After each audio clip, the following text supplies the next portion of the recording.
I'm Hannah Croft. And I'm Ava Truckee, and this is Feed Me Your Stories, A show about food, pleasure, and community, hosted by two best friends who don't have inside voices. It's recording. Oh, hi, Han. Hey, Ava. How's you? Oh, I'm actually pretty good. I just passed my jurisprudence exam, which means that I'm ready to take my clinical exam in 2 weeks, which means that someone's going to have to make me a really nice dinner in 2 weeks. Who? I already know the answer to this question. It's you. Okay. The answer's you. Not your partner, but you. Nah. Well, it could be a both and. It could be a collaborative effort. Yeah. Yeah. I feel like, big gay dinner this weekend is not necessarily for Anaya, but it's not for Anaya. And his new job. Yeah. Yeah. He starts on Monday, and we all kind of agreed, like, oh, yay, it's the night before that. It's for you.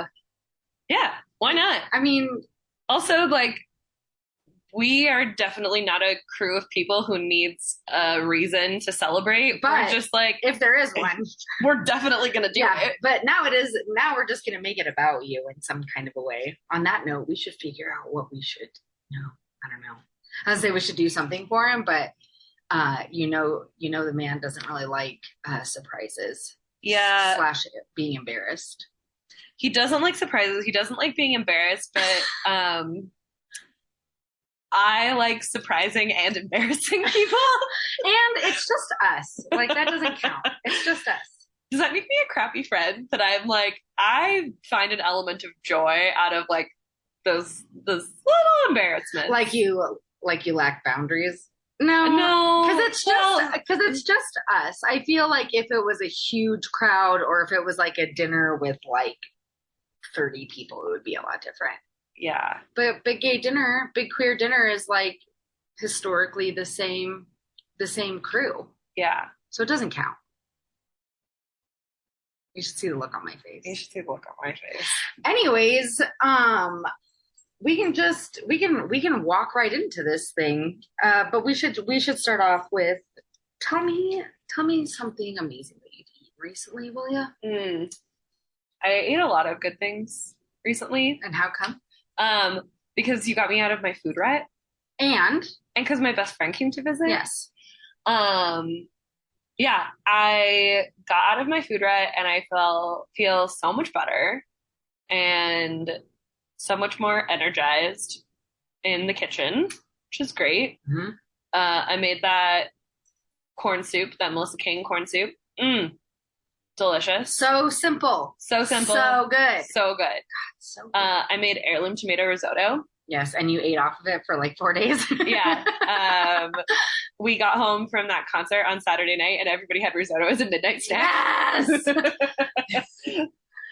But it was so good. And it's just like risotto is not something you can make a little of.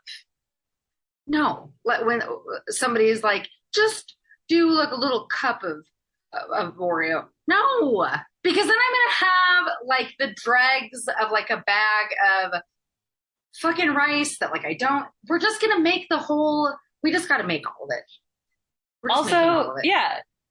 And I always underestimate just how much like risotto, arborio rice like expands. Yes.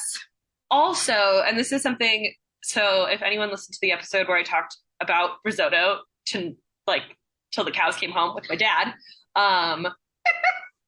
risotto recipes will call for like a 2-to-1 ratio of broth to rice. And that's never fucking enough. It's literally bullshit. It's like it's closer. The ratio is closer to making congee than it is to making like steamed rice. Like standard rice. Absolutely. Yes. I have wondered and thought the same, especially for now that you mention that. I think I will make like an introduction beginner's recipe to making risotto, because risotto is one of those things that is like intimidating to a lot of folks, mm-hmm. right? Because they feel like there's a lot of involvement. And while, like it's not a set it and forget it meal, I mean, you're like stirring a pot and adding broth as necessary. And how intimidating is it to like feel like you're already doing a somewhat intimidating thing or a thing that you don't typically make, something that is probably special. You're not making this like on a it's Wednesday and I have to feed my kids in a half hour. I think I'm just going to make fucking risotto. Like most people that are making risotto, it's like, generally speaking, I would say for the vast majority, you're making it for a thing. Well, you're it's making a labor it for an occasion, right? Or it's like I don't know. My dad was saying, a bad day for him. He's like, I'm gonna go cook risotto because it gives me something to do, and it's like centering and grounding because you have to like check in on it, right? You have to like love on your risotto. And so, exactly. So and like it's not difficult. It just requires you have to be like attuned to your risotto. You have to be attuned to the risotto. Yeah. And imagine how like defeating it would be for folks that don't often make it or have never made it before. Mm-hmm. And they do the 2-to-1 and then they're like, this is fucking crunchy and gross. Yeah. Why am I eating this? Yeah. That sucks. Exactly. Yeah. All right. Well, I'm gonna do a step by step and I'm gonna really nail a risotto recipe. I love this idea. Other great things I ate / made. Liam made sourdough bagels. So good. In fact, I talked to Buddy this morning and I was like, I'm on my way over there now. And if there's not a fucking bagel left over. Blame Liam because he gave like half of them to Buddy to take home. And I ate the last one this morning. And we made pizza. We made a really good pizza. I made a Sun Gold tomato sauce. Mm. So right off the bat, gonna be delicious. Say no more, fam. Honestly, I could have just eaten that sauce with a spoon. Mm-hmm. It was so good. Actually, I have some in the fridge. Maybe I'll put it on toast later. Maybe I will. Oh, I should have put it on a bagel. Damn. Anyway, Sun Gold tomato sauce. We got some roasted green chilies from the farmer's market. Yes. Charred up some corn. Mm-hmm.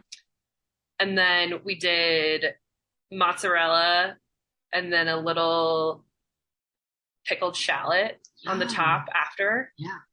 And so good. Remember and a little cilantro. Remember when we were just talking about like transition meals? Uh-huh.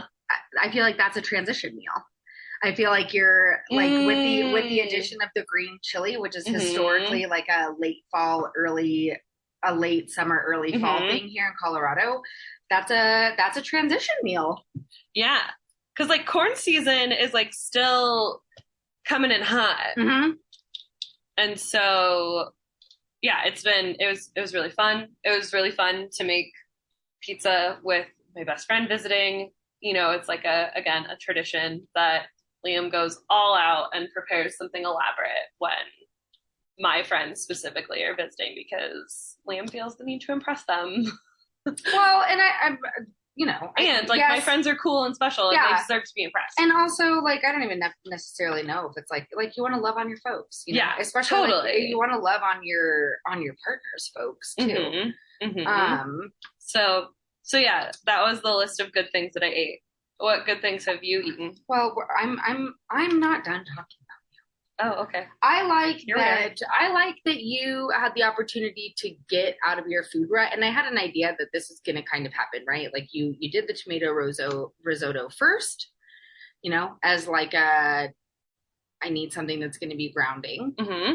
We love a tomato vibe, anyways. Mm-hmm. Well, you and I are different in that way. I like tomato adjacent, tomatoes in things. I like tomatoes in things. I like the concept of tomatoes. Right. So like you made a thing that like you knew was going to be like a little grounding and centering. And then like Buddy came to visit, and so it was like you had a little bit more purpose, which I think is like rather helpful, to be honest with you. Like when the kids are home, or if I just have, which is not this week, if I have like a couple uninterrupted or extra hours, when the kids are not home to cook something for Anaya, that helps, Yeah. You want to know about the things? I mean, besides the PB&J and the mac and cheese that I know that you've eaten. Well, is that it? Is that where we're at? So here is. You just ate tomatoes from my garden. Well, so that's actually I'm going to get there. Don't you worry. Last week was hard. Yeah. It was, I think that I was recently talking about this with my therapist of like who's not me, just actually, so everybody knows. While Hannah is a therapist, she's not mine. Not technically. I do not send Ava invoices for the time that we spend together. No, shockingly. Though I could. Yeah. We talked about transitions in itself, you know, like whether it's going back to school or this idea, you know, like I'm coming up on 2 years of like being a single parent. Mm-hmm. And it's like you gear yourself up and you do all these preparations, mm-hmm. and like you make sure that their room is all put together, and like you have all of these plans that like you're going to execute in earnest, right? Like we're going to do this and it's going to be really good. And like, I'm going to make sure that, you know, we're carving out quiet time, and I'm going to make sure that we're carving out time for community and the outdoors and like whatever the case may be. And then you have those weeks where it's like literally nothing that you do either like goes the way that you intended, or like it's just not soft enough, or like you're just not getting it right. Mm-hmm. And so everybody was underslept. My 6-year-old told me that she hated me on several occasions. And also, I know this is really hard to believe, but like did the flailing on the bed and was like, everybody hates me. Like that in a nutshell. Again, last week I was like, babies are home. I'm so excited to cook for my family. And I did some like well thought out mm-hmm. things, like that tofu that I made that I was like super jazzed about.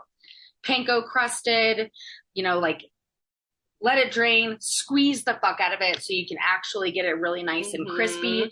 Made this really good, super simple, like garlic, ginger, coconut sauce. I blistered a bunch of green beans that I've gotten from the farmer's market on Saturday. And my 2-year-old had 2 bites of it. You went like full Godzilla. 2 bites of it. I'm talking like, and what sucked about this was that like Mooney she was jazzed. She was like, this is so good. Mm-hmm. And Maddox eats 2 bites of it, decides that he's actually done with this and he wants to have popcorn. And I'm like, we're not eating popcorn right now. And before I can even finish my sentence, this kid has like taken his bowl and flung it with such ferocity up against the wall that there was fucking rice kernels. I'm still finding rice in my plants. I mean, like, and that was a day where I was like, nothing that I do is gonna be worth it. And then, you know, we all just kind of like white knuckled it until Saturday, like, you know, end of summer camping trip. We're only going for a day.